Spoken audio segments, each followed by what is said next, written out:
નમસ્કાર. TY BA main sociology paper number 12, જેમાં અગાઉ આપણે ઉપકલ્પનાનો અર્થ અને ઉપકલ્પનાના લક્ષણો જોયા.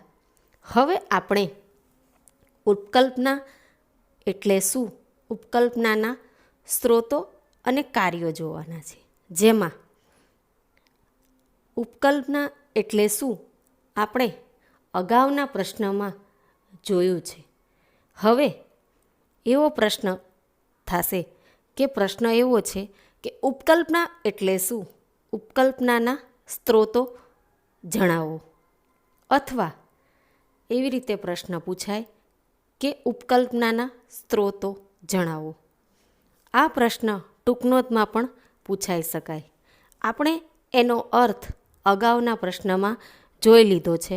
હવે આવશે ઉપકલ્પનાના સ્ત્રોતો. એની અંદર જે પરિબળો કે પરિસ્થિતિઓ કે ઘટનાઓ વચ્ચે ઘટકોમાંથી ઉપકલ્પના ઉદ્ભવે છે તેમને ઉપકલ્પનાના સ્ત્રોતો કે ઉદ્ભવસ્થાનો કહેવામાં આવે છે. જેમાં ગુડ અને હટ્ટ નામના લેખકોએ ઉપકલ્પનાના ઉદ્ભવ સ્થાનોને કે સ્ત્રોતો નીચે મુજબ જણાવ્યા છે. એમાં પહેલો મુદ્દો છે સામાન્ય સંસ્કૃતિ. એની અંદર જુદા જુદા સાંસ્કૃતિક ઘટકો વિવિધ ઉપકલ્પનાઓનું ઉદ્ભવ સ્થાન છે. પશ્ચિમી સંસ્કૃતિમાં થયેલો વિજ્ઞાનનો વિકાસ સાંસ્કૃતિક ઘટકોને આભારી છે. સાંસ્કૃતિક ઘટકો ઉપકલ્પનાના સ્ત્રોત તરીકે શું ફાળો આપે છે તેની સમજૂતી નીચેના મુદ્દાઓ દ્વારા જોવા મળે છે. એમાં પહેલો પોઈન્ટ છે સાંસ્કૃતિક મૂલ્યો. સમાજના પ્રવર્તમાન મૂલ્યો ઉપકલ્પનાનું ઉદ્ભવ સ્થાન છે.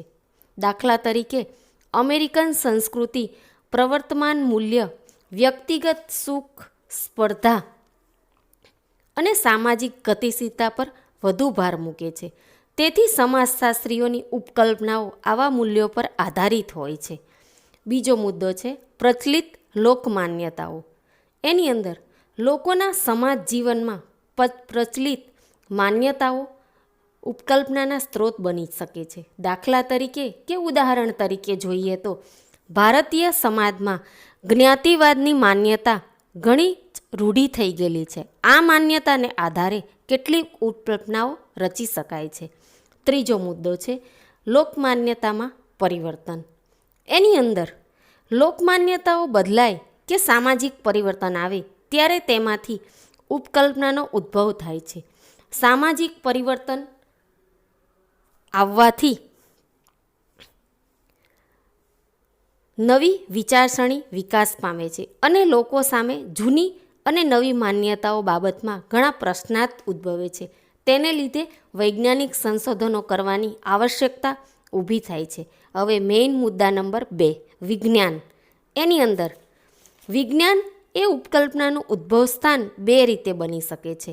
એમાં પહેલું વિજ્ઞાનના સ્થાપિત સિદ્ધાંતો. એની અંદર દરેક વિજ્ઞાનને અમુક સિદ્ધાંતો સ્થાપિત કરેલા હોય છે. આવા સિદ્ધાંતોમાંથી ઉપકલ્પનાઓનું નિર્માણ થાય છે. ઉદાહરણ તરીકે જોઈએ તો સમાજશાસ્ત્રીનો એક પ્રચલિત સિદ્ધાંત છે કે સમાજના વિવિધ અંગો પરસ્પર સંકળાયેલા છે. આવા સિદ્ધાંતને આધારે નવી ઉપકલ્પનાઓ રચી શકાય છે. સમાજમાં ગતિશીલતા શક્ય છે એવી ઉપકલ્પના રચી શકાય છે, કારણ કે સામાજિક વર્ગો વચ્ચે પરસ્પર સંબંધ રહેલો છે. બીજા નંબરનો મુદ્દો વિજ્ઞાનના શિક્ષણથી થતું સામાજિકરણ. એની અંદર શિક્ષકો વિદ્યાર્થીઓને વિજ્ઞાનનું જ્ઞાન આપે છે ત્યારે તેમાં વિદ્યાર્થીઓને વિજ્ઞાનમાં શોધ કરવાની પ્રેરણા મળે છે. આવા શિક્ષણથી વિદ્યાર્થીઓમાં સંશોધનની દ્રષ્ટિએ વિકાસ પામે છે અને સંશોધનની પદ્ધતિઓનો ખ્યાલ આવે છે. સંક્ષેપમાં કહી શકાય કે વિદ્યાર્થીઓને આપવામાં આવતું વિજ્ઞાનનું શિક્ષણ ઉપકલ્પના ઉદ્ભવ સ્થાન બને છે. હવે મેઇન મુદ્દા નંબર 3, ઉપમા. એની અંદર વિજ્ઞાનની વિવિધ ઘટનાઓ વચ્ચે સામ્ય હોય છે. આવા સામ્યને આધારે ઉપકલ્પનાઓ રચી શકાય છે. ઉપમા એ સામ્ય કે સરખામણું દર્શાવે છે. અમુક એક બનાવ જેવો છે કે બીજો બનાવ હોય કે બંને વચ્ચે સામ્ય હોય તો એક બનાવના અનુભવને આધારે બીજા બનાવ વિશે ઉપકલ્પના રચી શકાય છે. ઉદાહરણ તરીકે જોઈએ તો જીવશાસ્ત્રીમાં જૈવિક ઉત્ક્રાંતિ વિશે સંશોધનો કરીને નિયમ સ્થાપિત થયેલો છે. મુદ્દા નંબર 4 અને છેલ્લો મુદ્દો, વૈજ્ઞાનિકના વ્યક્તિગત અનુભવો. એની અંદર વૈજ્ઞાનિકો જે વ્યક્તિગત અનુભવો થાય છે તેને આધારે ઘણીવાર ઉપકલ્પના રચવામાં આવતી હોય છે.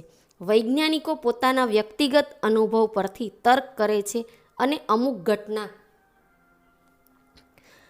ઘટનાના કારણે વિશે ઉપકલ્પના કરે છે. નૈસર્ગિક વિજ્ઞાનનો ઇતિહાસ બતાવે છે કે ઘણી શોધો આવા વ્યક્તિગત અનુભવને આભારી છે. ઉદાહરણ તરીકે જોઈએ તો જેમ્સ વોટ નામના સંશોધકે વરાળના બળથી તપેલીનું ઢાંકણું ઉછળતું જોયું અને આ અનુભવને આધારે તેણે સ્ટીમ એન્જિનની શોધ કરી. ન્યૂટને ઝાડ પરથી ફળને નીચે પડતા જોયું અને આ વ્યક્તિગત અનુભવ પરથી ઉપરના કરી કે પૃથ્વીના ગુરુત્વાકર્ષણ બળથી આધારહીન ફળ નીચે પડતું હશે. હવે આવે છે ઉપકલ્પનાના કાર્યો. પ્રશ્ન છે, ઉપકલ્પના એટલે શું? તેના કાર્યોની ચર્ચા કરો. એમાં ઉપકલ્પનાનો અર્થ તમને અગાઉના મુદ્દામાં મેં સમજાવેલો છે. હવે આવે છે ઉપકલ્પનાના કાર્યો. આ કાર્યો ટૂંકનોંધમાં પણ પૂછાઈ શકાય. એની અંદર સંશોધનમાં ઉપકલ્પનાનું ખૂબ જ ઉપયોગી છે. ઉપકલ્પનાના સંશોધનને માર્ગદર્શન પૂરું પાડે છે, સિદ્ધાંતની રચનામાં મદદરૂપ થાય છે અને સંશોધન ક્ષેત્રને નિર્ધારિત કરે છે. ઉપકલ્પના સંશોધકને અનુભવજન્ય ચકાસણી તરફ દોરી જાય છે. ઉપકલ્પના વિવિધ કાર્યો તેના મહત્ત્વને સ્પષ્ટ કરે છે, જે નીચે મુદ્દા દ્વારા જોવા મળશે. પહેલો મુદ્દો છે સંશોધનને માર્ગદર્શન પૂરું પાડે છે. એની અંદર સંશોધક સંશોધનની શરૂઆત ઉપકલ્પનાના ઘડતરથી કરે છે. ઉપકલ્પનાના ઘડતરથી સંશોધકને ખ્યાલ આવે છે તેણે કઈ રીતે આગળ વધવાનું છે. ઉપકલ્પના સંશોધનની દિશા નક્કી કરતી હોવાથી તે સંશોધનને એક પ્રકારનું માર્ગદર્શન પૂરું પાડે છે. બીજા નંબરનો મુદ્દો છે સંશોધકને અનુભવજન્ય ચકાસણી તરફ દોરે છે. એની અંદર ઉપકલ્પના ઘડતરથી સંશોધનનો પ્રારંભ થાય છે. ઉપકલ્પના રચ્યા પછી સંશોધકે તેની યથાર્થતા તપાસવી પડે છે, એટલે કે તેની વાસ્તવિક હકીકતો દ્વારા ચકાસણી કરવી પડે છે. ઉપકલ્પનાની અનુભવ કે હકીકતોથી ચકાસણી કર્યા પછી તેના આધારે નિયમની રચના કરવામાં આવે છે. હવે આવે છે મુદ્દા નંબર 3, સંશોધનનું ક્ષેત્ર નિર્ધારિત કરે છે. આપણે જોયું કે ઉપકલ્પનાથી સંશોધનને દિશાસૂચન કે માર્ગદર્શન મળે છે. ઉપકલ્પના દર્શાવે છે કે સંશોધકે ઉપકલ્પનાની ચકાસણી કરવા માટે અમુક પ્રકારની માહિતી મેળવવાની છે. આ રીતે સંશોધનનું ક્ષેત્ર નક્કી થઈ જાય છે. ઉપકલ્પના રચ્યા પછી સંશોધક તેને લગતી આવશ્યક માહિતી એકત્ર કરે છે અને બિનજરૂરી માહિતી દૂર રહે છે. મુદ્દા નંબર 4, સંશોધનની પ્રવૃત્તિ નક્કી કરે છે. એની અંદર સંશોધનના વિષયને લગતી ઉપકલ્પના રચ્યા પછી વાસ્તવિક માહિતી દ્વારા તેની ચકાસણી કરવાની હોય છે. આવી માહિતી જુદી જુદી પ્રવૃત્તિઓ દ્વારા મેળવી શકાય છે. માહિતી એકત્ર કરી શકાય છે.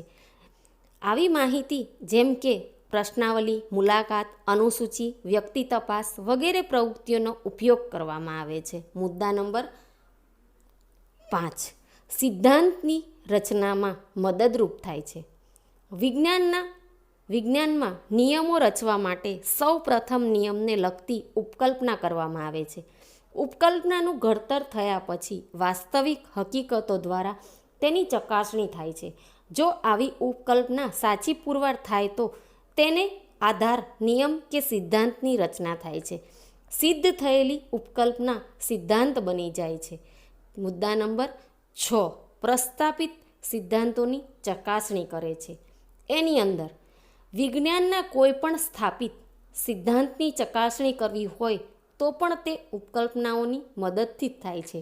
સ્થાપિત સિદ્ધાંતને આધારે ઉપકલ્પનાઓ રચવામાં આવે છે અને તેની ચકાસણી કરવામાં આવે તો સિદ્ધાંત સ્થાપિત સાચો પુરવાર થાય છે. આમ કોઈ પણ સ્થાપિત સિદ્ધાંતથી યથાર્થતા તપાસવા માટે ઉપકલ્પનાનો ઉપયોગ કરી શકાય છે. મુદ્દા નંબર 7 અને છેલ્લો મુદ્દો, સિદ્ધાંત અને સંશોધન વચ્ચેની કડી બને છે. એની અંદર ઉપકલ્પનાના વિવિધ કાર્યો પરથી સ્પષ્ટ થાય છે કે ઉપકલ્પનાના સિદ્ધાંત અને સંશોધન વચ્ચે સાંકળરૂપ બને છે. આપણે જોયું કે સંશોધનનો પ્રારંભ ઉપકલ્પનાથી થાય છે. આવી ઉપકલ્પનાની ચકાસણી અને સાબિતી મળે ત્યારે તેમાંથી નિયમ રચાય છે.